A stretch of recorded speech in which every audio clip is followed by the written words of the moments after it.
नमस्कार दोस्तों, हमारी आज की कहानी का नाम है पीहर। कमर के चारों तरफ घूमता साड़ी का पल्लू उसने कसकर बांधा और फटाफट काम सलटाने में लग गई। पति का टिफिन, सास ससुर का खाना, जल्दी जल्दी बाकी काम भी निपटा लिए। ये सब काम बेशक उसने जल्दी किए, लेकिन घर गृहस्थी के काम सलटाते हुए उसे दिन के 12 बज गए। भागकर आईने के आगे जा खड़ी हुई, बालों पर लगा रबड़ हटाया और महज औपचारिकतावश बालों को खोल उनमें कंघा घुमा उन्हें व्यवस्थित किए तथा होठों पर लिपस्टिक लगा तैयार हो गई। जैसे ही स्कूटी की चाबी निकाली, सास की आवाज़ थी, लगता है महारानी आज फिर पीहर जाने को तैयार हैं। आज तीसरा दिन है, यहाँ सलटाकर रोज चल देती है। ये लड़कियों का पीहर एक शहर में तो होना ही नहीं चाहिए, ससुराल की तो कभी हो ही नहीं पाती। थोड़ा सहमी, फिर उनकी बातों को नज़रअंदाज कर चुपचाप वहाँ से निकल पड़ी, इस सोच के साथ कि 2 दिन बिना पूछे चली जाऊँगी तो भी किसी को क्या फ़र्क पड़ेगा। पूछने के बाद भी कोई संतुष्ट जवाब तो मिला ही नहीं था। कितना भी अपनी तरफ से करके जाऊं, वाहवाही तो कभी मिलनी ही नहीं है।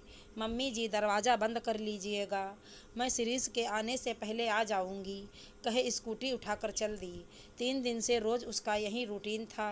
वो दिन तक के सारे काम निपटा अपने आराम की कटौती कर पीहर चली जाती और शाम को शिरीष के ऑफिस से आने से पहले घर पहुंच अपने काम में लग जाती। आज शिरीष की छुट्टी है, सब काम देर से शुरू हुए हैं।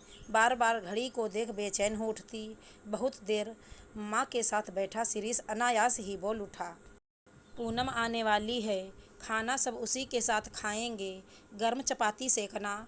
लेकिन शिरीष, मुझे मम्मी के यहाँ जाना होगा, एक दिन नहीं जाओगी तो पहाड़ नहीं टूट जाएगा। टिंग टोंग माँ कहे पूनम इस तरह गले मिली जैसे सालों बाद आई हो, जबकि पीहर आना उसका हर दूसरे तीसरे दिन का काम था। शायद माँ बेटी का रिश्ता ही ऐसा होता है। पूनम को आया देख सुप्रिया ने फटाफट रोटी सेक दी, खाना टेबल पर लगाकर तैयार होने चल दी।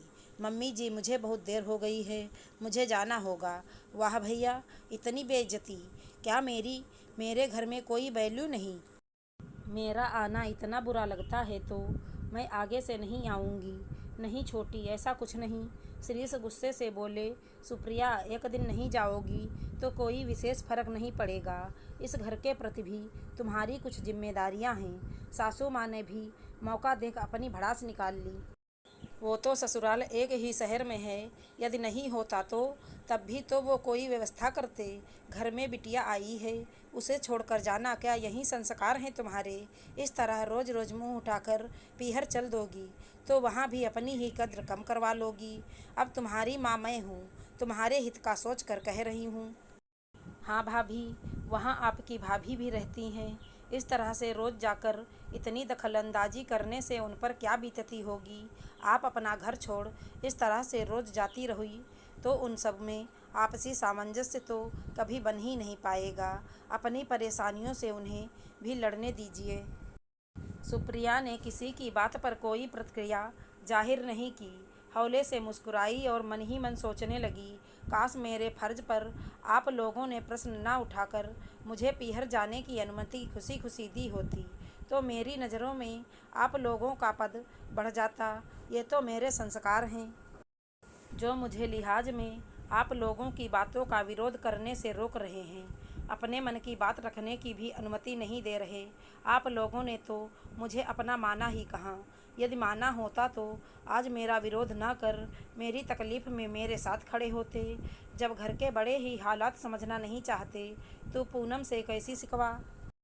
कैसे कहूँ, क्या कहूँ उसे कि दखल अंदाजी तो वो होती है जो बेवजह किसी के फैसले को बदलने को मजबूर करे।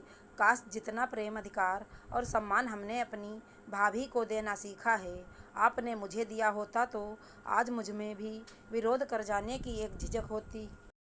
मेरा पीहर तो माता पिता से ज़्यादा मेरे भाई भाभी का है। जब मेरी हर परेशानी में वो मेरे साथ खड़ी रहीं तो मुझे भी तो आड़े वक्त उन अपनों के लिए खड़ा होना है।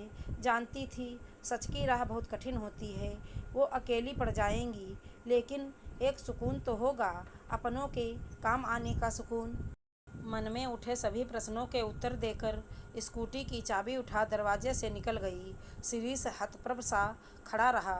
सास और ननद ने तुरंत निर्णय सुना दिया। बदतमीज बहू पीहर पहुँचते ही रसोई में पहुँच गई। भतीजे भतीजियों के स्कूल से आने का समय हो गया था। माँ बाबूजी के खाने का समय। भाई उसके आते ही सिर पर हाथ फेर निश्चिंत हो तुरंत नौकरी पर निकल गया। सूप बना भाभी को पिलाने गई। नेहा क्यों इतनी भागा दौड़ी कर रही हो?